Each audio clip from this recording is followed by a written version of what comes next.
আসসালামু আলাইকুম রাহমাতুল্লাহ।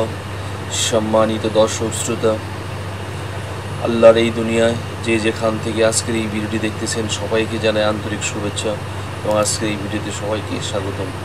তো আজকের এই ভিডিওর বিষয়বস্তু হচ্ছে রিজিক বৃদ্ধির 4টি উপায় সম্পর্কে। চলুন আমরা রিজিক বৃদ্ধি করার বিষয়ে 4টি উপায় আমরা জেনে নিই।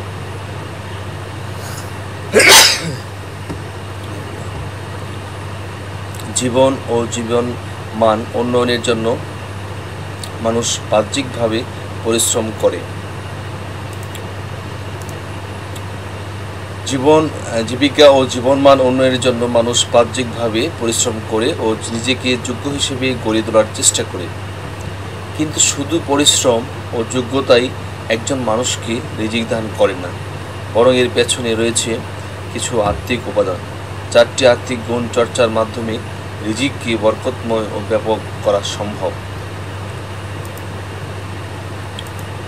রিজিক বৃদ্ধির এই উপায়গুলো একজন মানুষকে শুধু দুনিয়াতে সফলতা দেবে না, বরং একজন মুমিনের ঈমানি পরিপূর্ণতা ও আত্মিক উন্নয়নের পথও সুগম করবে।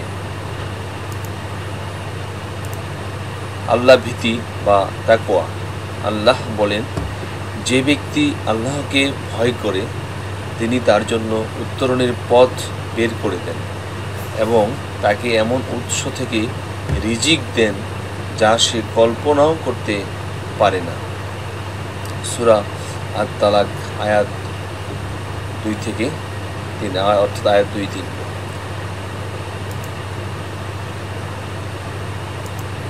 তাকওয়া মানে পাপ থেকে বাঁচা, আত্মা পরিশুদ্ধ রাখা এবং আল্লাহর ভালোবাসা ও ভয়কে অন্তরে ধারণ করা। প্রকৃত তাকওয়ার অধিকারী ব্যক্তি আল্লাহর পক্ষ থেকে অপ্রত্যাশিতভাবে সাহায্য ও রিজিক পেয়ে থাকেন। আল্লাহর উপর পূর্ণ ভরসা বা তাওয়াক্কুল। রাসূলুল্লাহ সাল্লাল্লাহু আলাইহি সাল্লাম বলেছেন, যে ব্যক্তি আল্লাহর উপর ভরসা রাখে আল্লাহ তার সব দায়িত্ব নিজে নিয়ে নেন এবং তাকে এমন উৎস থেকে রিজিক দেন যা তার ধারণার বাইরে।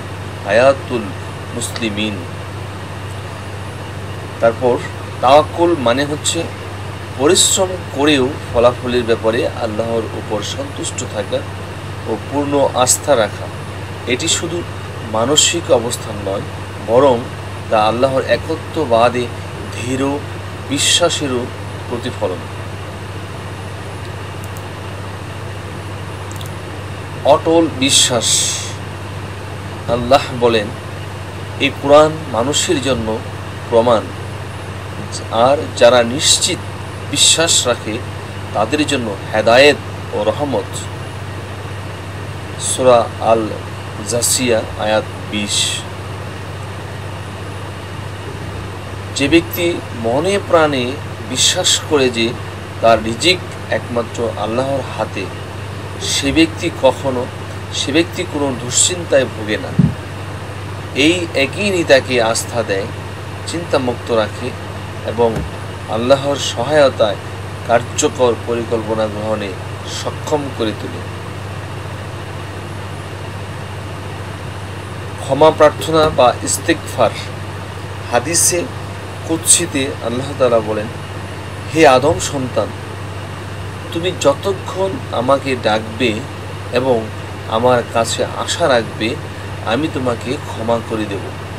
যদি তোমার পাপ আকাশ পর্যন্ত পৌঁছায় তারপর তুমি ক্ষমা চাও, আমি ক্ষমা করব, আমি পরোয়া করি না।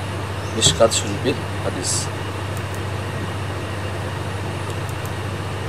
রাসূল সাল্লাল্লাহু আলাইহি সাল্লাম নিজেও আল্লাহর মেহেরবানির উপর নির্ভর করতেন। হাদিসের এই ভাষ্য অনুযায়ী নিয়মিত ইস্তিগফার একজন মানুষের রিজিকে বরকত দেয় এবং জীবনে প্রশান্তি দান করে।